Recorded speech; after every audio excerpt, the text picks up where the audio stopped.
भारतीय ट्रेनों के 8 ऐसे रहस्य जिन्हें हर किसी से छुपाया जाता है। नंबर 8, एक ट्रेन ड्राइवर को रेलवे ट्रैक पर मौजूद किसी इंसान या फिर जानवर का पता दूर से ही चल जाता है, लेकिन इसके बावजूद भी वह इमरजेंसी ब्रेक नहीं लगाते और उसे ऐसे ही मरने देते हैं। पर ऐसा क्यों किया जाता है? दरअसल भारतीय ट्रेनों की लंबाई 12 से 24 कोच तक होती है। इतने लंबे और भारी डिब्बों को अचानक रोकने पर ट्रेन पटरी से उतर सकती है। यही वजह है कि ड्राइवर इमरजेंसी ब्रेक का इस्तेमाल नहीं करते हैं। इसके बजाय वह ग्रेसफुल ब्रेकिंग यानी धीरे धीरे ट्रेन की स्पीड कम करते हैं। नंबर 7, क्या आपने सोचा है कि इतनी भारी भरकम ट्रेनें कितना ईंधन खर्च करती होंगी? यानी भारतीय ट्रेनों का माइलेज कितना होता है? तो दोस्तों, भारतीय रेल इस मामले में भी चौंकाती है। एक 12 कोचेस डीजल ट्रेन लगभग 6 किलोमीटर प्रति लीटर का माइलेज देती है और अगर इलेक्ट्रिक ट्रेनों की बात करें तो ये और भी ज्यादा एफिशिएंट होती है। इसकी तुलना में कार या बसों का माइलेज बहुत कम है। नंबर 6, क्या आप जानते हैं कि ट्रैक पर डेटोनेटर लगाए जाते हैं? जी हाँ, डेटोनेटर सुनते ही शायद आपको विस्फोट का ख्याल आए, लेकिन रेलवे में इसका इस्तेमाल पूरी तरह से अलग और सुरक्षित तरीके से होता है। डेटोनेटर छोटे उपकरण होते हैं जिन्हें ट्रैक पर लगाया जाता है। जब कोई ट्रेन इनके ऊपर से गुजरती है तो तेज धमाके की आवाज होती है। ये ड्राइवर को संकेत देता है कि आगे ट्रैक पर खतरा हो सकता है। नंबर 5, अगर बात करें स्पीड की तो भारत की सबसे तेज ट्रेन वंदे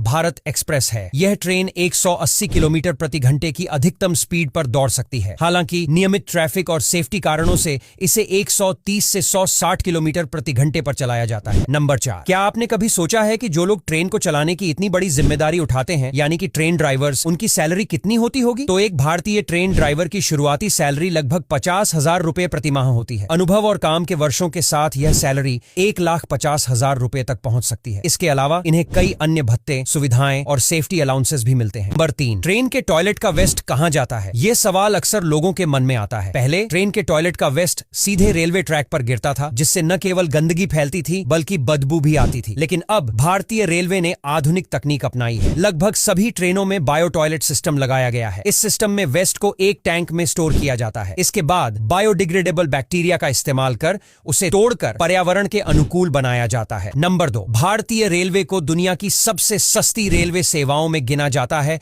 और इसके पीछे वजह भी है। भारत में आप मात्र 10 रुपये में कई किलोमीटर का सफर कर सकते हैं। यही वजह है कि यह सेवा भारत के आम आदमी की पहली पसंद बन चुकी है, खासकर उन लोगों के लिए जो रोजाना ऑफिस या स्कूल कॉलेज जाने के लिए ट्रेन पर निर्भर रहते हैं। नंबर 1, भारत में सबसे लंबा सफर डिब्रूगढ़ कन्याकुमारी विवेक एक्सप्रेस करती है। यह ट्रेन करीब 4,273 किलोमीटर का सफर तय करती है, जिसे पूरा करने में लगभग 62 घंटे का समय लगता है। यह यात्रा अपने आप में अनोखी है क्योंकि यह ट्रेन पूरे 8 राज्यों से होकर गुजरती है। इस सफर में भारत की सांस्कृतिक विविधता, अलग अलग भाषाएं, खान पान और रहन सहन को करीब से देखा जा सकता है।